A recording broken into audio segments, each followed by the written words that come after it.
The archaeology team from the Foundation looks over a piece of land in southwest England very carefully. They know that the land they are looking at will one day be a skate park. As they dug through the dirt, they remembered that they had chosen to check out the area before building started. They found something that makes the old burial rituals of people who lived thousands of years ago come to life. In this video, we will talk about old burial rituals that were unearthed by experts when they dug beneath the park. But before we start, make sure to subscribe to our channel and press the bell icon for regular updates. Let's get started. In 3200 BC, the Bronze Age began in Europe, especially in Greece.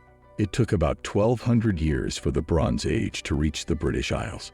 When Europeans went to the UK, they brought their new tools with them. Graves from the past showed new group of people moved to the UK around the time of the Bronze Age.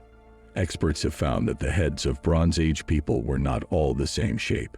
Portugal, Gibraltar, Orivie, and some places in southern France didn't send a lot of people to Central Europe, but their ideas did.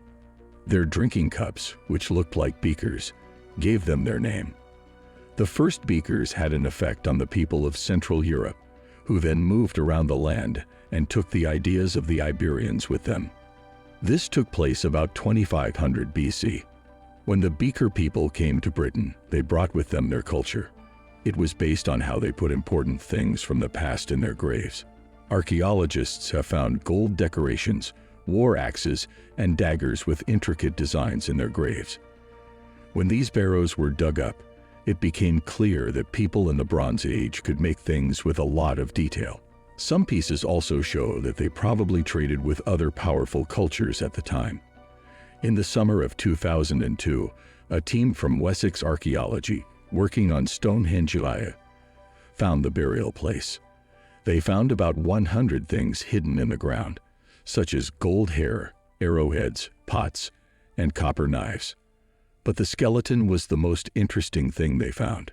The Amesbury archer is the full skeleton of a person who died more than 4,000 years ago.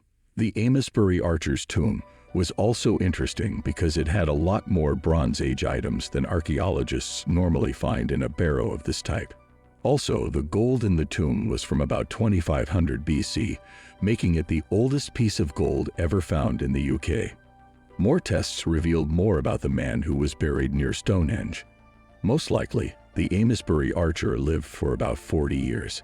His mouth and knee, especially, were hurt, which probably made him feel pain almost all the time.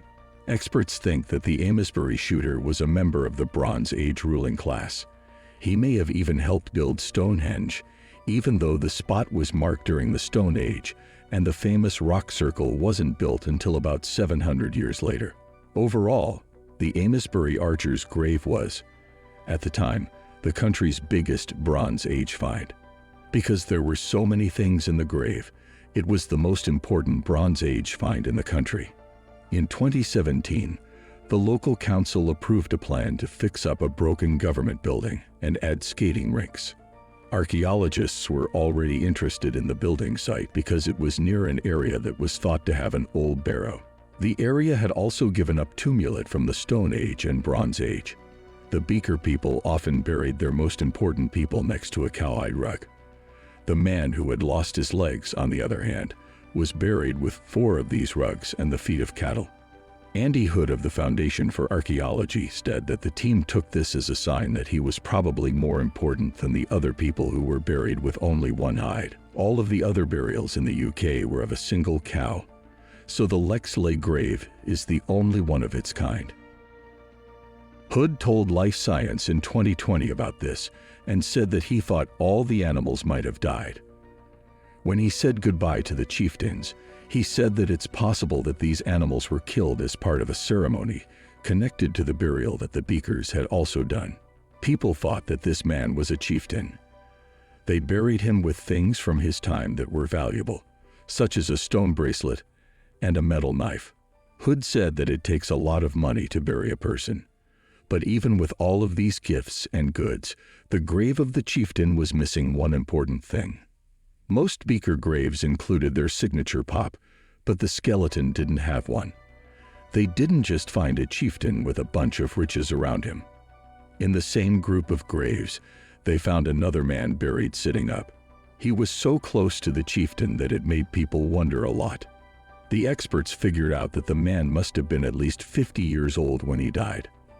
They thought he was a religious leader because other religious leaders from the Bronze Age were buried in the same way. Hood said that experts thought the supposed shaman and the ruler may have been close because they were both buried near each other. Some people thought that the priest may have been killed instead of being buried with the leader. Hood said that what the team found in the graves didn't necessarily back up these ideas. Some British media said he was a shaman, but there is no proof that he was killed on purpose. The researchers said that the shaman's legs were still there and reached all the way to the bottom of his grave pit. We haven't found anything else in Bronze Age Britain that is the same. Still, researchers know that the site was important at least 1,000 years before the chieftains' and shamans' burials. A half-mile-long earthwork called Curse of the Site was once an ancient structure. Everything around the skate park was made in the last 5,000 years. All of this came from a single dig at the site in Lechlade that lasted 3 years. The unpaid experts on the Foundation's archaeology team have finished writing the report on the dig. Archaeological work at the Barrow Skate Park in Lechlade has shown that it is likely one of the most historically interesting skate parks in Britain. That's it for today. What do you think about this incredible discovery? Let us know in the comments section. Please like and share our videos. Don't forget to subscribe to our channel and press the bell icon for regular updates.